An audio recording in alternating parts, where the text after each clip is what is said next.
So far as I can tell from my understanding, in most of our clubs, up to about Shodan or Nidan or so, yeah, you mostly emphasize Junana, a little bit of Owaza Jupan. You do some releases and some walking, but that's a fairly structured, fairly small set of principles that we're working on up to about Shodan.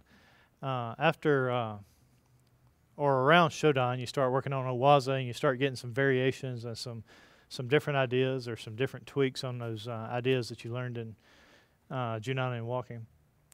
The Ichi kata, so far as I can tell, is intended as another way to begin getting some variation on some of those ideas. It's comprised of 4 sets of techniques, a few sawari waza techniques on the knees, a set of things that deal with release number 1, a set of things that deal with release number 2, and a set of 2 hand grab things.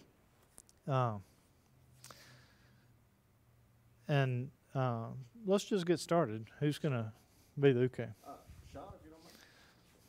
Thank you for playing with me. Let's do sawari here. What we're going to see here in this set of techniques is a progression where he gets further and further ahead of me in time. All right? So we're going to start out with me well ahead of you, right?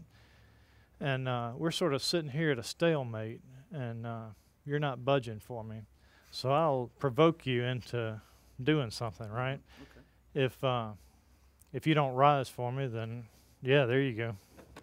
Yeah, he picks up the hand. I follow his rise and amplify it a little bit. And then when he falls off, I walk right through him to here. Okay? In Junana, everything that you've done has been based on this body drop. As soon as you're hooked together and he drops a foot, you drop into him and bust him. Well, here, we're as far down as we can get without laying down, right? So I provoke him into rising and rise under him.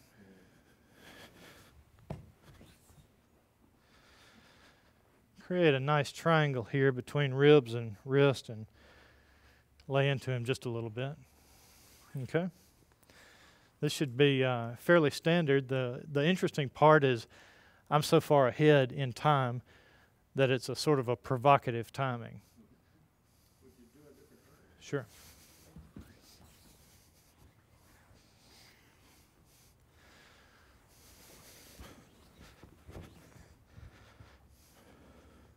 Good. All right. Let's play with that. All right. Before we beat that to death and tear up our knees, let me show you a little hint and give you a break, and you can try this. Try to work this some more. One of the interesting things that you find when you start practicing sawari is, you know how whenever you apply power with your hands, your feet stick?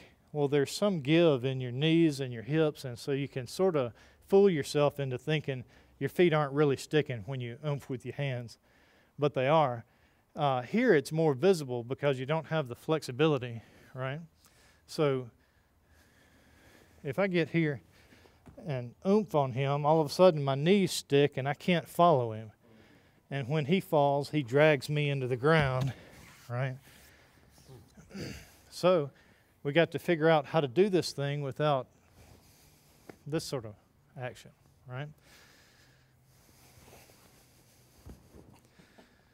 All right, so right there, as he rose, as he's getting to the top, I built a bridge between my knee and him, just floating him, just like in a floating throw.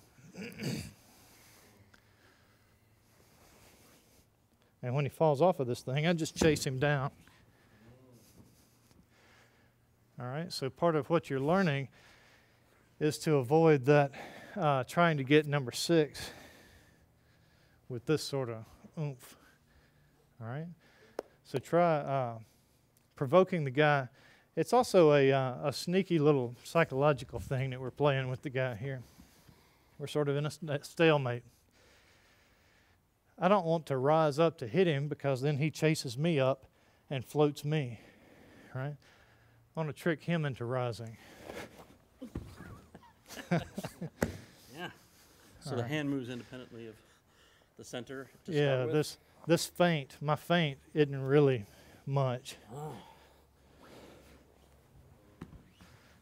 All right. Play that a few more reps and we'll do something else.